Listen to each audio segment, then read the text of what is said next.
We are live on Ahysen Nation. How are you on this Tuesday after Memorial Day? You and I both took yesterday off, didn't you? Did you? Yeah, it was nice to have a day off.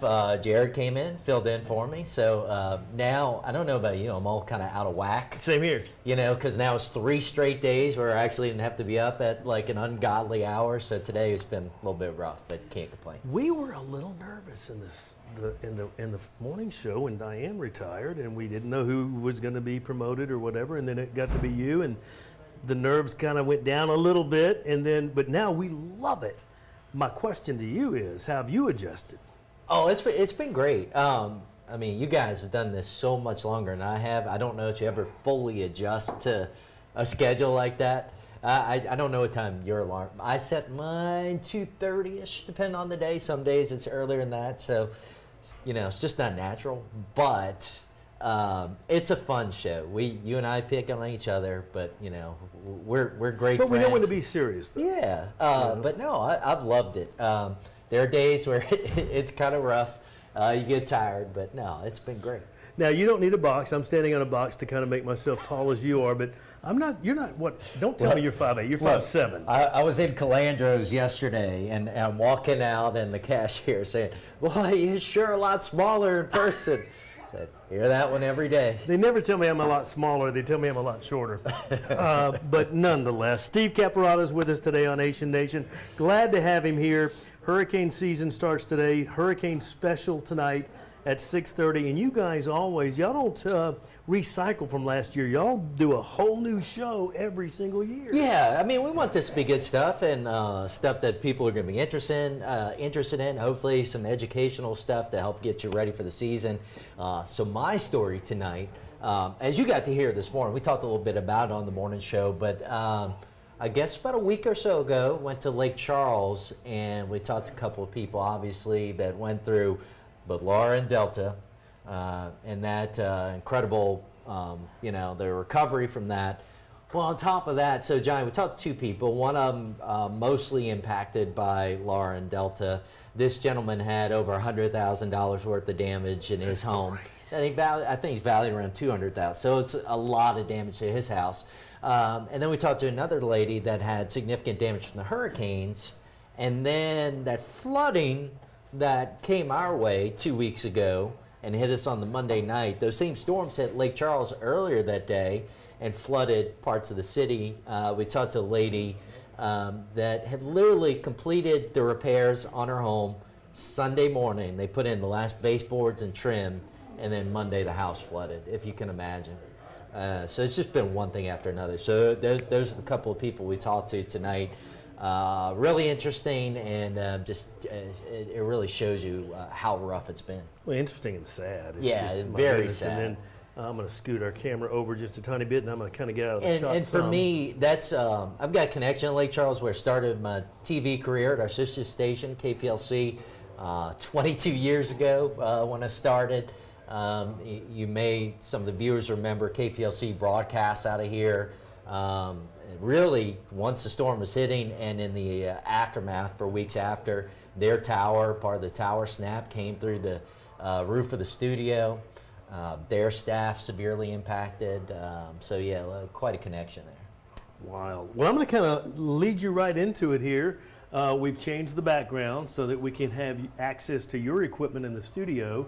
And I'll just let you kind of start. First of all, every year the NOAA, does their predictions. And I'm assuming they extrapolate from past data, or how do they know, and have you known that to be accurate, sort of accurate, or not really dependable? Yes, there's a number of groups that do it. NOAA's actually been, the first ones that did it, or the first guy that did it was Dr. Bill Gray.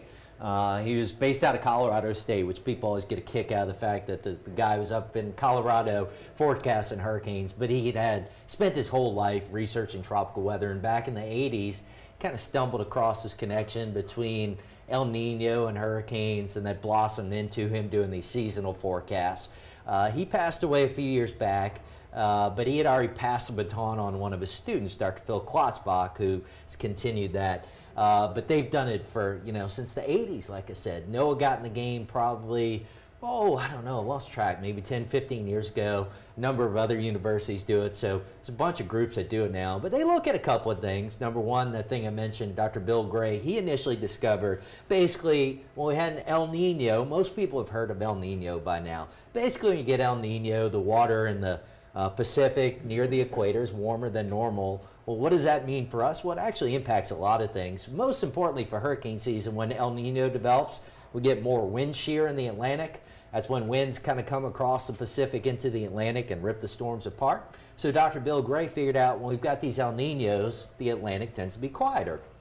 Now contrast that, El Ninos serve its opposite phase, it's called La Nina. When the water's cooler than normal in the Pacific, the Atlantic tends to be more active. So that's one of the real basic connections that's been made. Then we look at water temperatures in the Atlantic. Are they warmer than normal, cooler than normal? We can look at right now, what does wind shear look like? So again, we talk about wind shear, that's kind of, you're looking not just at winds down at the ground, but all the way up through cloud level. And if the wind's especially up high or blowing too strong, it just rips the storms apart, which is good for us. When there's a lot of wind shear, it's a good thing. So there's a number of factors going into it. So this year, in fact, let me see if I can change the graphic and show you. Before you do that, have we already had this one? So we had Anna, and by the way, I didn't know they let you into the naming process here. You put in Anna and Elsa in 2021. Frozen. I mean, seriously. So yeah, so we had Anna. This was a real brief one out around Bermuda, subtropical storm. Lasted a day or two, but continued to trend. It's the 7th straight year that we've had name system developed before the official start of hurricane season. But we'll go on down the line. So a couple of things I always teach kids about the names. I always say, how many letters are in the alphabet? And hopefully they yell back at me, 26. And if you counted these, there's 21. So there's 5 letters that never get used, Q, U, X, Y, and Z. Decided a long time ago, just wanted a lot of names to choose from with those letters. They left them off. The names get rotated. So the 2021 names will come up again in 6 years in 2027. Exception is it's really bad. I was going to ask you, do they ever retire the jersey number kind of deal? Yeah, so like Laura from last year, that'll be retired. Zeta might very well be retired. A couple of big ones. And Katrina's been retired. Andrew's been retired.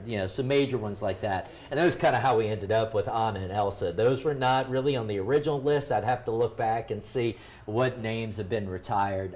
It's been a while, but bottom line is you end up with those. The other thing that's kind of interesting about the names, you remember last year, we went into the Greek alphabet, right? Yeah. So we had Delta. Was that a first? It was the second time. The other time was 2005, the year of Katrina.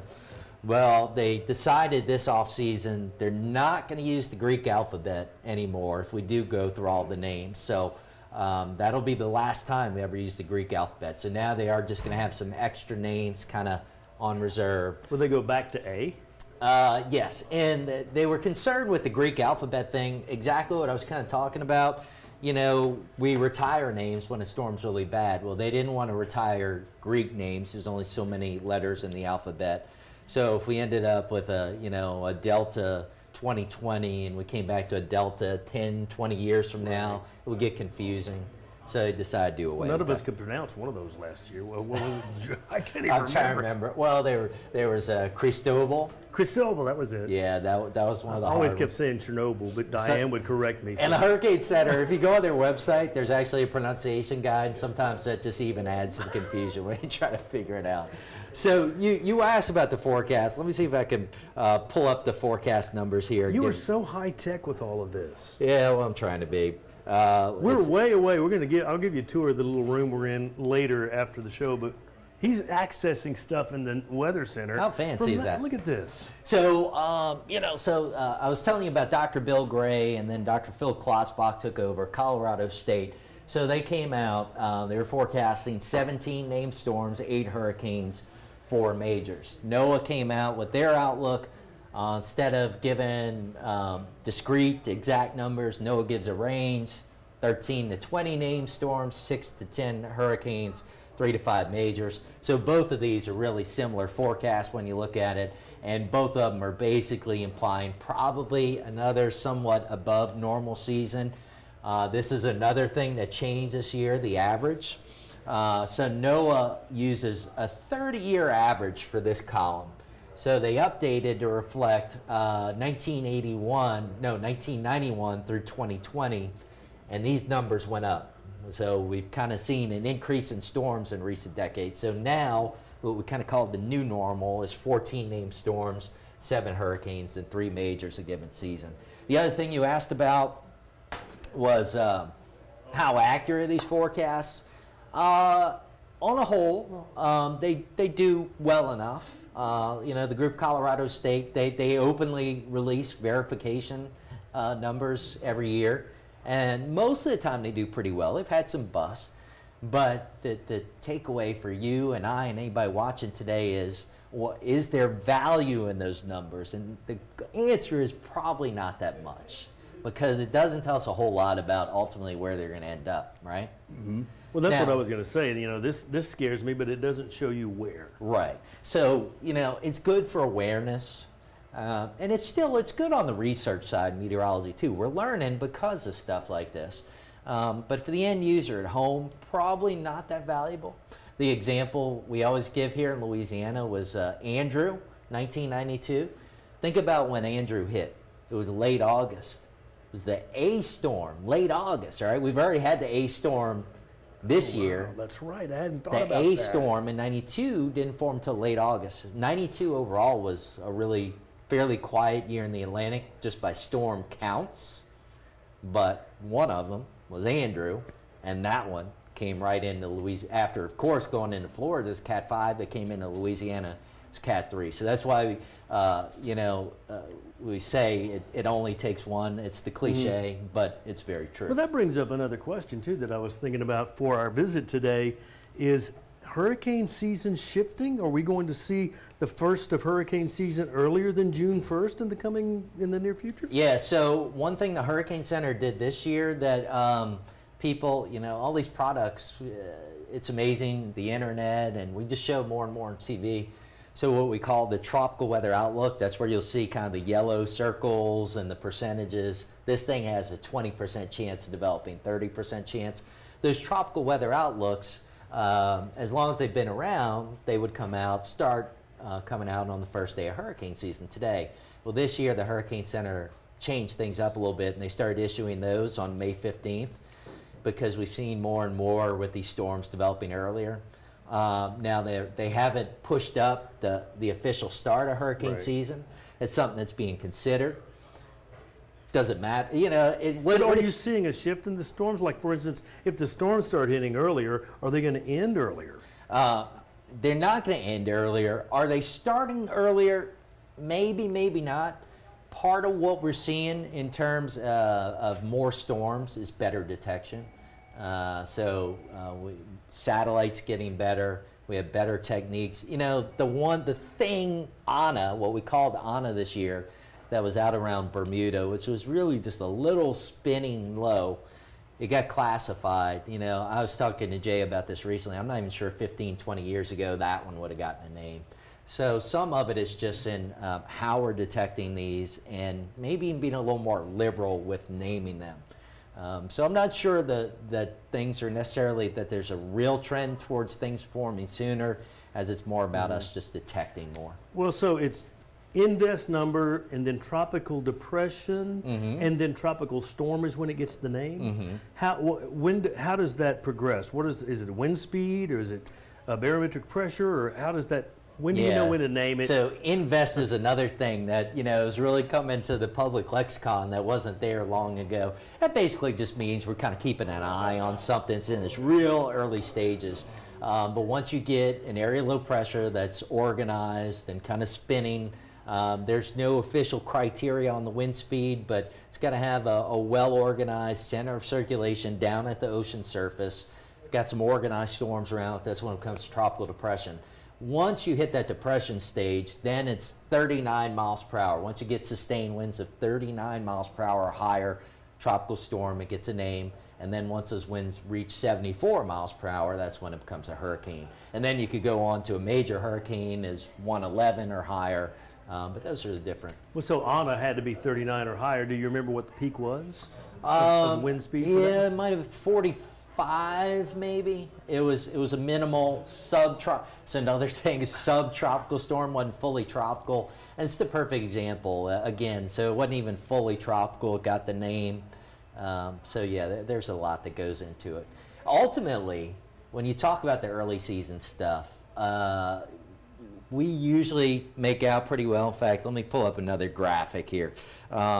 So we typically don't have to worry too much about the early season. So these are the breakdowns of impacts of tropical storms in yellow, hurricanes in orange, and major hurricanes in red by month for Louisiana. And what you'll see, this goes back to 1900, so it's 120 years of data. We've had 10 impacts in the month of June. 8 of the 10 have been no stronger than a tropical storm. We have had 2 hurricanes, and the most notable exception, the major hurricane, that's Audrey in 1957. So you're going back 63 years. That was a major, came into Cameron Parish. And we had one other hurricane, I think in like 1934 maybe. But major impacts in June or significant impacts, pretty rare. Now, tropical storms can still do a lot. One of these June impacts is Ahysen from 2001. I don't know if you remember that one. Vaguely. So Ahysen went in the southeast Texas, dumped a lot of rain over that way. Oh, of course I do. I've like 40 inches of rain maybe in the Southeast Houston Texas. area. Yes. And then kind of did this loop and came Flooded across. downtown, and it was only a tropical storm. Exactly. And then it came across South Louisiana and flooded here. And in fact, that was one of the big river flood events around Metro Baton Rouge too. But so, and as we saw in 2016, it doesn't even have to have a name. But ultimately for us, in terms of usually where our peak time is August, September, and a little bit into the first half of October. That's usually where most of our activity comes. So we're not seeing a change or a shift in that this way or that way yet. I don't think so. You know, we'll keep an eye on it, but I haven't seen anything major from my side of things. Again, most of what we're seeing is detection. So think about what I said. The only time we've had a major hurricane in June, that was 1957. That was 63 years ago. The only other hurricane, I think, was 80, 90 years ago. So we haven't really seen any significant change there. We have, we didn't rehearse this at all, and I don't know how reliable stuff like this is, but I'll read them and toss them. Tornadic activity has increased by 70% in Louisiana since 2010, and they give a hard number.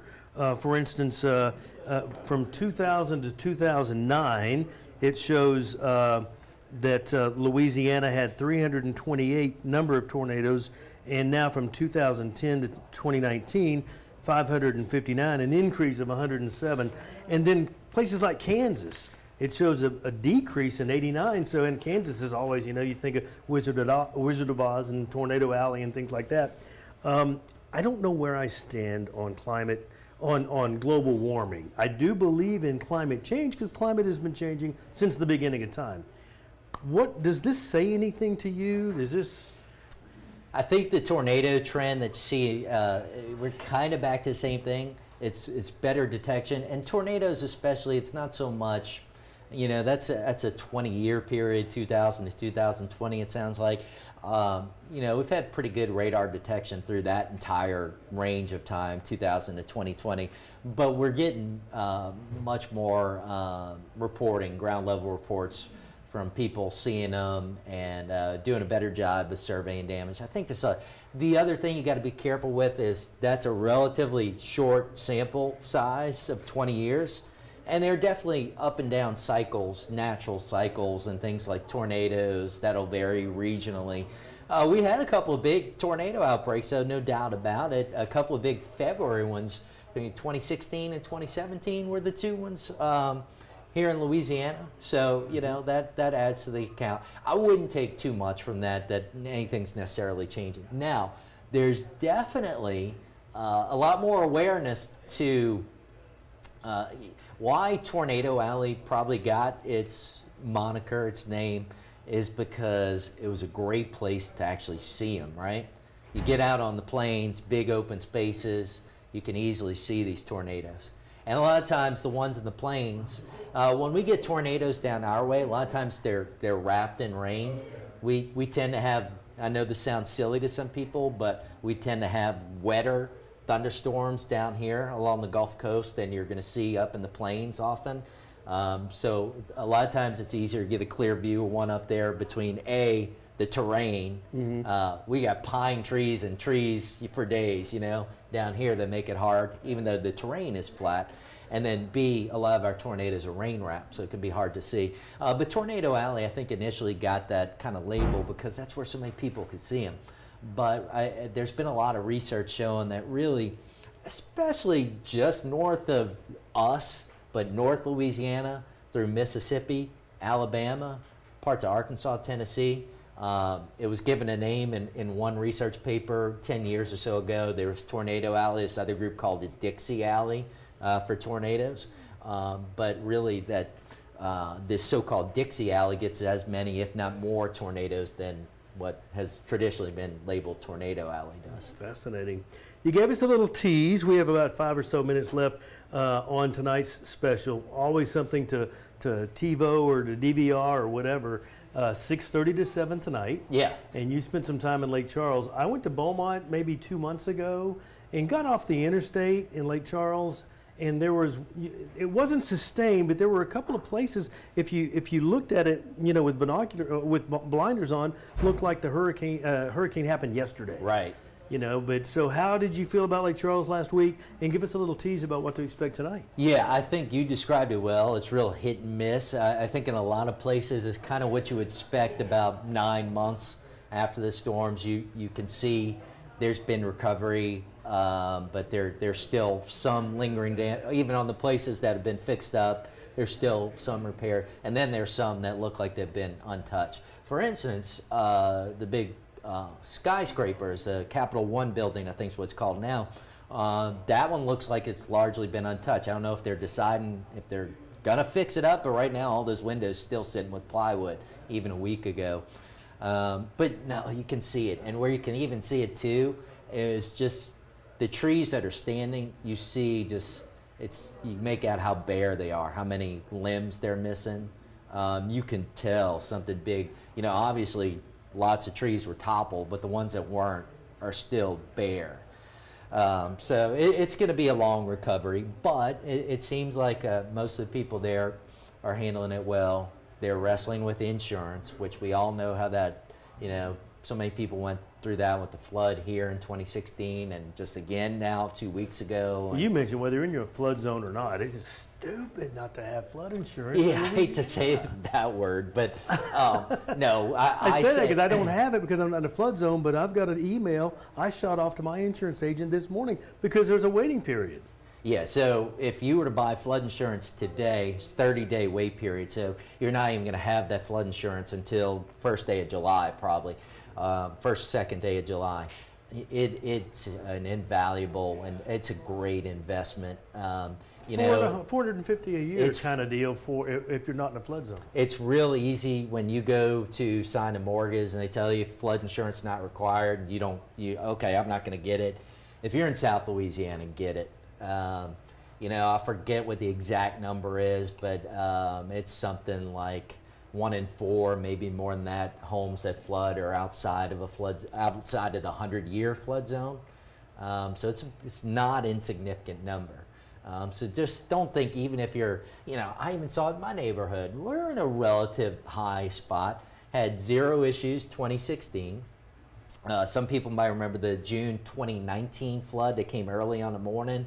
That one was actually a little higher in my neighborhood, but the one 2 weeks ago was the closest. It was lapping up against my garage, got close to my door. We had a home in our neighborhood flood. So everyone is different, okay? Every event is different. The heaviest rains fall in different places.